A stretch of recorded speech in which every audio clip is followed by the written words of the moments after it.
D'abord, en tant que citoyenne, je trouve cette histoire absolument sidérante. Et par ailleurs, il y avait matière à quand même un film extrêmement haletant et trépidant, parce que quand on lit le livre d'Irène Frachon, elle raconte vraiment les choses comme si elle avait vécu un polar. Mais en fait, moi, ça me suffisait pas pour faire un film, parce que quand j'ai lu son livre, j'ai pas du tout eu l'évidence d'un film. Et c'est le fait de la rencontrer, elle, en personne, qui a été un déclic pour moi, parce que je m'attendais pas du tout à avoir ce genre de femme. Je m'attendais à avoir une femme assez sérieuse, assez austère, très scientifique. Et en fait, elle est tout l'inverse. C'est un personnage vraiment haut en couleur, un tempérament flamboyant. C'est un clown, et c'est le contraste entre voilà ce qu'elle avait réussi à accomplir et sa personnalité qui l'a prédisposé en rien à ça, qui m'ont fait penser qu'il y avait peut-être un film possible, et en tout cas que le film, si je le faisais, ce serait le portrait de cette femme plutôt qu'un film dossier ou un film à charge sur l'affaire du Mediator. Juste, c'était quand la rencontre? C'était il y a longtemps, c'était en tout début 2011, ça va bientôt faire 6 ans. En fait, j'ai rencontré après que après que son livre soit paru, et voilà, c'était à peu près ça, il y a bientôt 6 ans. Et la relation avec... vous dédiez le film à votre père. Ouais. C'est pas anodin, le rapport... c'est pas anodin.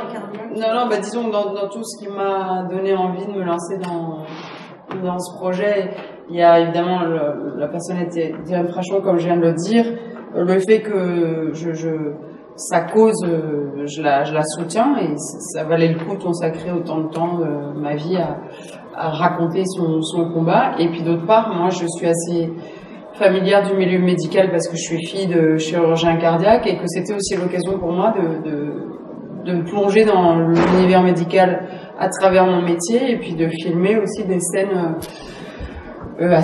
assez dures, mais enfin de chirurgie ou d'autopsie. Ce qui m'intéressait beaucoup d'un point de vue tout à fait individuel de cinéaste. Et qu'est-ce que vous avez voulu faire passer par là? Parce que vous savez, beaucoup de personnes tombent dans les pommes à nombre de 200. Oui, bien sûr. Hein, la personne est tombée dans les pommes dans les salles. Pour l'instant, par contre, j'ai vu des gens se cacher les yeux. Et je comprends très bien, je savais très bien en les filmant comme je les ai filmés que ce serait pas supportable par tout le monde. Heureusement, c'est 2 petits passages dans le film.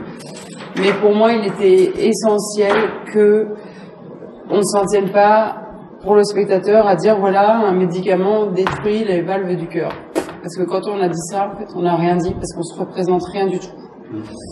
Et moi, je voulais, pour déjà rendre justice aux victimes, que le spectateur puisse ressentir de façon physique ce que ça signifiait, les dégâts de ce médicament et les conséquences dans la chair, dans les organes, et parfois au prix de la vie de ces personnes. Et il fallait en passer par là. Je pense qu'une fois que le spectateur a vu ça, c'est plus abstrait pour lui de savoir ce qu'a fait ce médicament. Ils ont très bien compris, et c'était important que ce soit incarné de la façon la plus réaliste possible.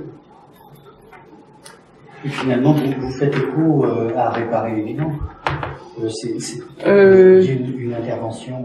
Disons qu'il y a des ponts entre les 2 films. Déjà, les 2 films commencent quasiment dans la mer, c'est assez étonnant. Et puis, il y a une place beaucoup plus importante qui est faite dans le film de Cattel sur l'opération cardiaque. Sauf que, comme le disait Irène Frachon tout à l'heure, elle disait dans Réparer les vivants, c'est pour sauver, c'est pour soigner, sauver. Et là, dans le cas du Mediator, on ouvre le cœur parce que c'est détruit. Donc finalement, c'est marrant parce qu'il y a un lien mère et parce que je crois que c'est après l'intervention ou après l'autopsie qu'on la voit dans la mer aussi. Oui, complètement, ouais, c'est vrai. Juste après. Je pense que si on voyait les 2 films à 2 jours d'intervalle.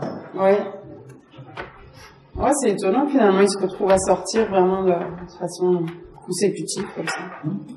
Et votre personnage dans l'adaptation, votre Irène Frachon qui là est étrangère, c'est parce que vous aviez le choix de cette actrice ou Ah oui, c'était pas du tout un parti pris de scénario, j'avais jamais écrit qu'elle était étrangère, mais je voyais pas d'actrice française, enfin je voyais pas dans les actrices françaises plutôt, une femme que j'arrivais à projeter dans Irène Frachon. Et j'allais complètement laisser tomber le film à cause de ça. Et c'est Catherine Deneuve, bon, ça je pense que tout le monde le sait maintenant, qui m'a parlé de Cisseux Babette Knudsen, je savais même pas qu'elle existait. Et en fait, quand je l'ai rencontrée, pour moi ça a été une telle évidence qu'il fallait que ce soit elle, que je me suis même pas posé la question une seconde de l'obstacle que pouvait être le fait qu'elle soit pas française et qu'elle ait un accent prononcé.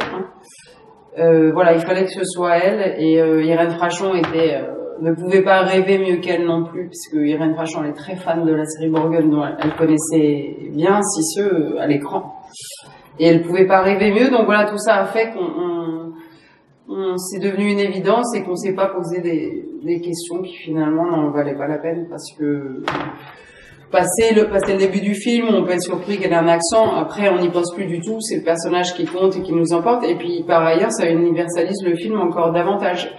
Et puis ça permet aussi, quand on me dit qu'est-ce que vous avez inventé, la première chose qu'on a inventée, c'est que Irène Frachon n'est pas danoise, donc ça marque bien la transposition entre le réel et la fiction.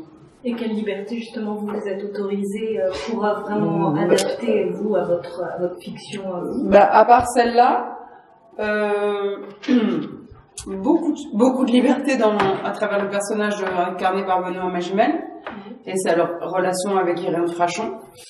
Dans la réalité, puisque ce personnage existe, lui, il n'a jamais baissé les bras, il n'a jamais lâché Irène, il n'a jamais eu peur. Et surtout, ils sont toujours serrés les coudes et extrêmement bien entendus. Et moi, j'avais besoin, parce que moi, je fais du cinéma, c'est pas un documentaire, le film.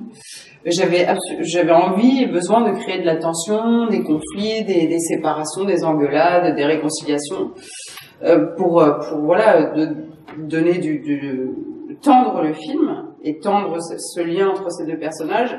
Il y a aussi une très légère ambiguïté sentimentale qui est totalement inventée.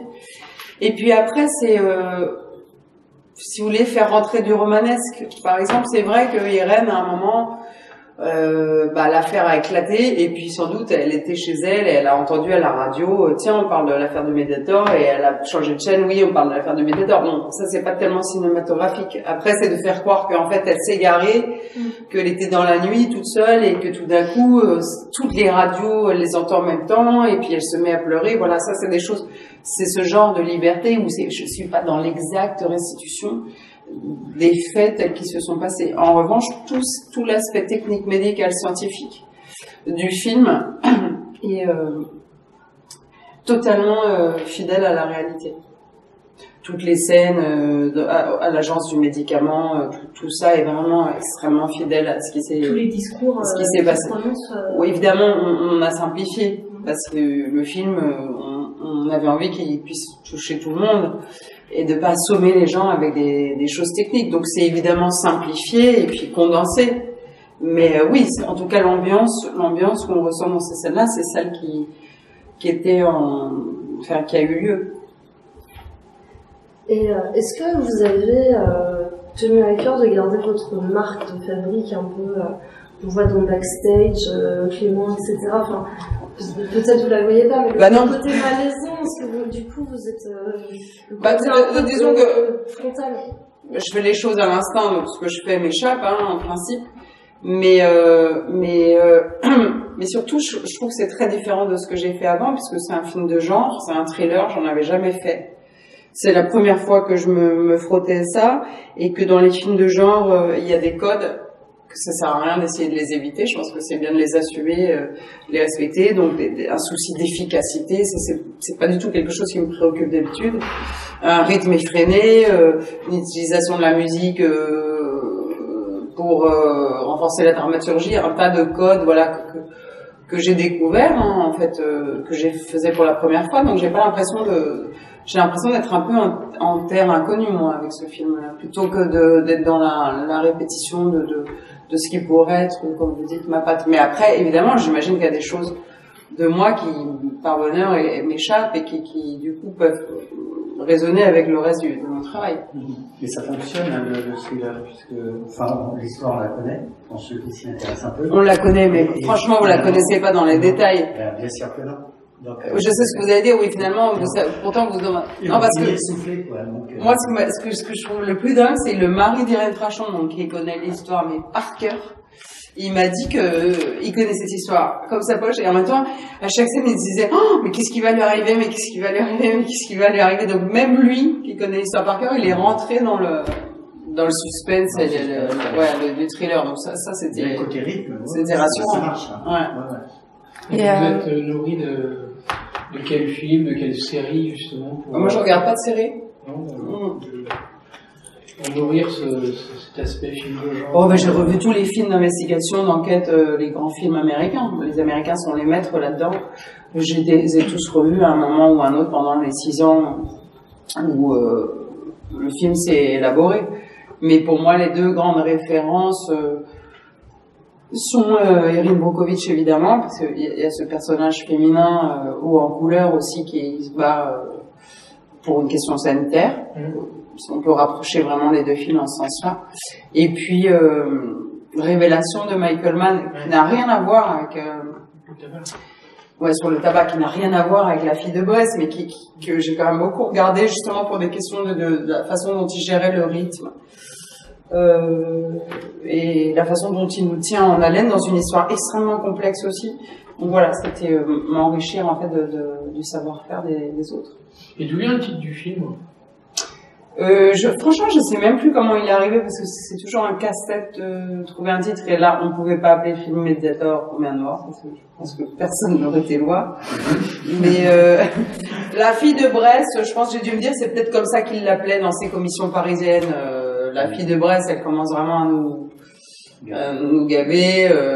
La fille de Brest, elle retourne dans sa Bretagne, je sais pas quoi. Et puis, parce que j'avais envie que Brest soit dans le titre, parce que d'abord, c'est pas que Irène qui s'est battue, c'est une histoire collective aussi, et c'est ça qui m'a plu dans ce projet. Collective et humaine, d'une petite équipe brestoise, faite pour la plupart de Bretons purs et durs. Et qui, en fait, quand ils ont compris qu'Irène était méprisée dans ses commissions, dans ses instances parisiennes, certainement aussi parce qu'elle était du fin fond de la Bretagne, et leurs gènes bretons se sont dressés, et ils ont vraiment eu envie d'aller prouver, aux instances, aux universitaires parisiens, que une petite équipe brestoise pouvait les faire flancher. Et c'est ce qu'ils ont réussi à faire d'ailleurs. Et puis aussi parce que Brest, pour Irène, a toujours été un refuge. Elle se sentait protégée quand elle rentrait à Brest, là, au bord de la côte, en bord de mer, quoi.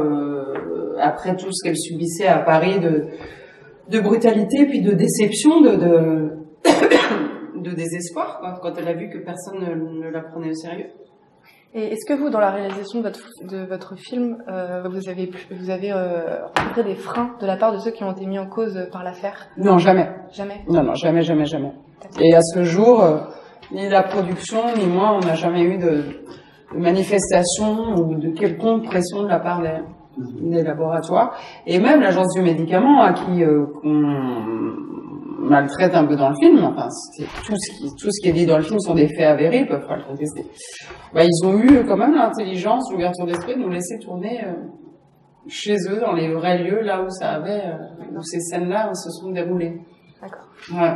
Après avoir creusé le sujet pendant des années, vous connaissez le moteur d'Irène Frachon, alors ? Qu'est-ce qu'il a fait avancer Mais ce sont les victimes. Ouais. Ah, c'est son seul moteur. J'en suis persuadée.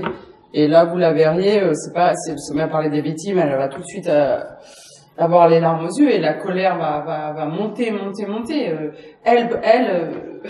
Pour elle, cette affaire, c'est 2000 morts. Il y a des attentats qui font moins de morts que ça, et dont on parle évidemment beaucoup plus. Et elle, ça, c'est inacceptable pour elle. Parce que pour elle, c'est un crime, c'est sa façon de voir les choses. Et elle s'est battue pour que des gens ne meurent pas davantage, pour que des gens arrêtent de prendre ce médicament tous les matins. Et puis maintenant, elle s'est battue ensuite pour qu'il soit indemnisé, et maintenant elle se bat pour que le procès pénal aboutisse, parce qu'il a toujours pas eu lieu. Il n'y a pas de condamnation, je crois. Non, mais le procès n'a pas eu lieu. Il a été sans cesse repoussé. Et donc elle, je pense qu'elle trouvera pas la paix. En fait, elle restera toujours tendue comme une flèche tant que l'histoire ne sera pas finie, quoi. Et elle, c'est une lanceuse d'alerte. Oui. Et est-ce que vous, avec ce film, vous êtes une lanceuse d'alerte? Enfin, vous relancez cette alerte? Bah, je relance l'alerte qu'elle a lancée. Oui, exactement. C'est comme un relais. C'est comme ça qu'elle le voit? Elle le voit comme deux choses déjà, comme comment dire, quelque chose de mémoriel qui va permettre qu'on se rappelle de cette histoire. Si le film a du succès, s'il y a un engouement autour du film, évidemment, hein. Mais comme elle le dit très justement, Erin Brockovich, que quasiment tout le monde a vu, s'il n'y avait pas de film, personne ne saurait aujourd'hui qui est cette femme et ce qu'elle a fait. Donc un film peut vraiment avoir ce rôle mémoriel.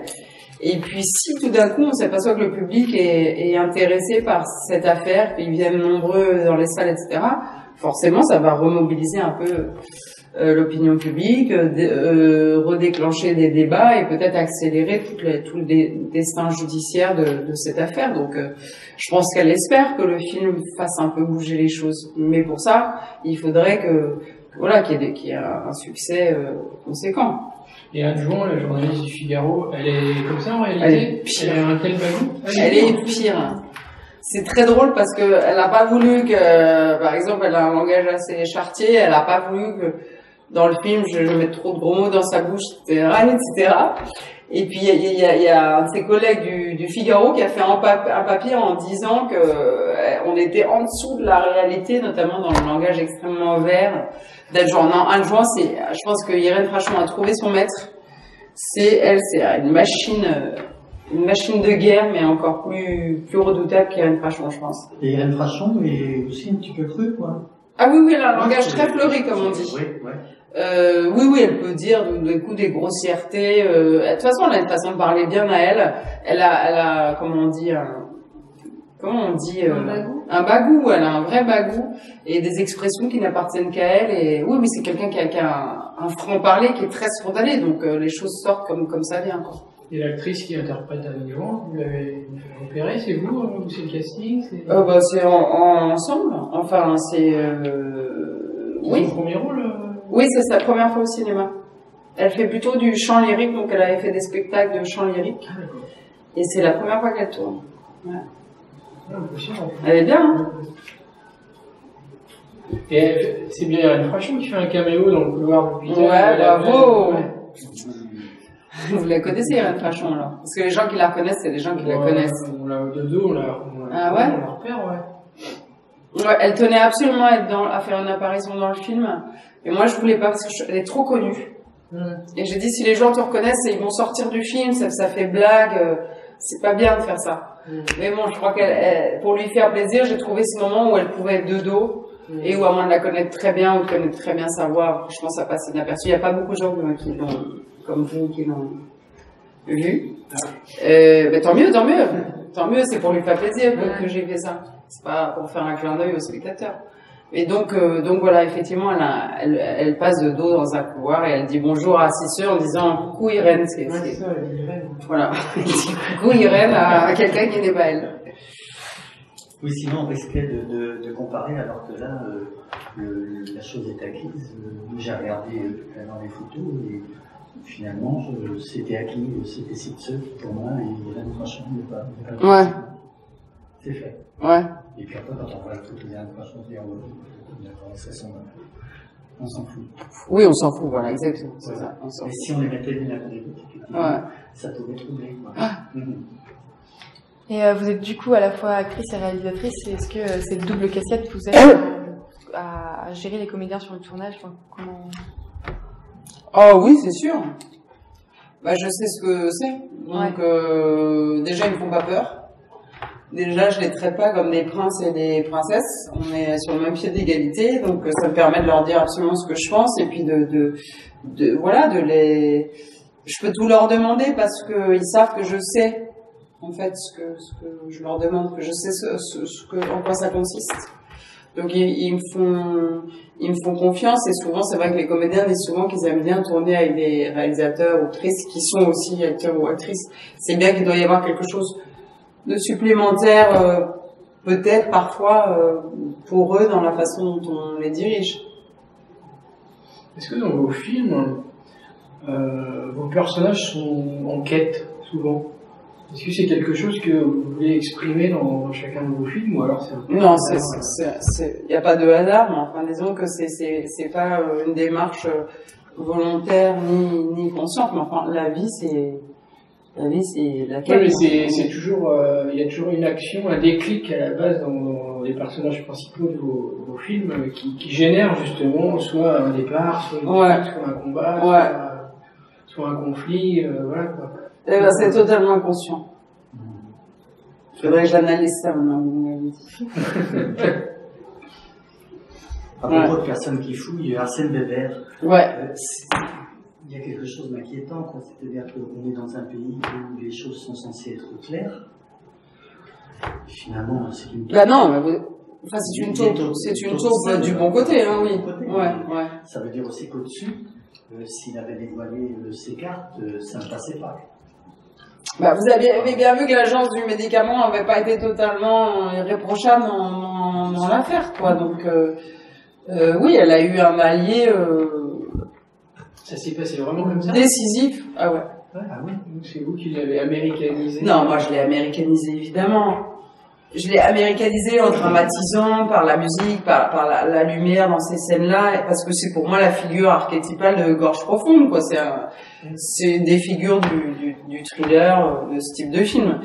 Donc j'ai profité de lui parce que c'était un personnage en or pour moi. Il a un physique particulier. Et en plus, il a un physique particulier. Mais en revanche pour ça? Oui. Est-ce qu'il avait oui. Qu'il soit inquiétant. Mais par contre, la vérité, c'est qu'il faisait ça le week-end dans son bureau, c'est qu'il appelait Irène de son club de tennis. Tout ça, je ne l'ai pas inventé. Hein. Tout ça, c'est vrai. Les grilles qu'on voit à l'écran, c'est les vraies grilles qu'il a utilisées. Oui, tout ça est vraiment basé sur des faits réels. Sur les mêmes bases qu'Irène? Non, il était sur des bases de toute la France. C'est ça la différence. Pardon, la même réaction à la situation. C'est-à-dire qu'il était révolté. Ah bah oui. Et donc, il menait le même combat. Exactement. Ouais, mais en sous-marin. Oui. Ouais. Excusez-moi. C'est bon. On peut faire le coup? Bah, bien sûr. Quel contraire. Il est moins tard que l'année dernière, mais. Bah oui, moi je veux bien. Enfin, c'est un sacré portrait de femme. Je sais que vous n'êtes pas féministe parce que vous avez dit non Cosette, mais les. Je dis ça dans Cosette. Ouais. Vous dites en tout cas que c'est inconscient. Oui, ça y est, je me souviens de ce que j'ai dit. Oui, considérer que voilà, c'est la liberté, mais la réalité c'est qu'on n'est pas encore à égalité, qu'on est considéré à égalité. Un portrait comme ça enclenche quoi chez vous de présenter ce type de femme au grand public? Mais je pense que, si vous voulez, c'est vrai que c'est un portrait de femme, que la plupart de mes films sont des portraits de femmes, que les femmes ont toujours été au centre de mon cinéma parce que j'aime les femmes et elles m'inspirent et j'aime les mettre à l'écran dans toute la dimension de leur beauté, de leur courage, de leur force, de leur sensibilité, tout ce qu'on veut. Mais là, je suis bien obligée de vous dire que elle, c'est une femme exceptionnelle. Mais il y a des femmes aussi qui sont pas du tout exceptionnelles, et il y a des hommes exceptionnels aussi, qui auraient eu le courage qu'elle a eu. Donc, j'ai pas tellement envie d'insister sur le fait qu'elle est une femme. En revanche, je pense profondément que si l'histoire a eu un tel retentissement médiatique, et si les Français se sont assez vite attachés à elle, ça c'est parce qu'elle est une femme, ça j'en suis sûre. Parce qu'ils se doutent bien de ce qu'elle a dû se prendre dans la gueule pour arriver au bout de son combat et faire triompher la vérité, et que par définition une femme peut être moins robuste et plus fragile qu'un homme, et je pense que ça touche beaucoup les gens parce que c'est une femme qui est une mère aussi, voilà, qui est un médecin. Enfin, elle avait pas que ça à faire, loin de là. Et ça, je pense, oui, c'est une dimension supplémentaire. Mais voilà, qu'elle soit une femme ne change rien à la valeur de ce combat, quoi. Le combat aurait eu la même valeur si ça avait été celui d'un homme.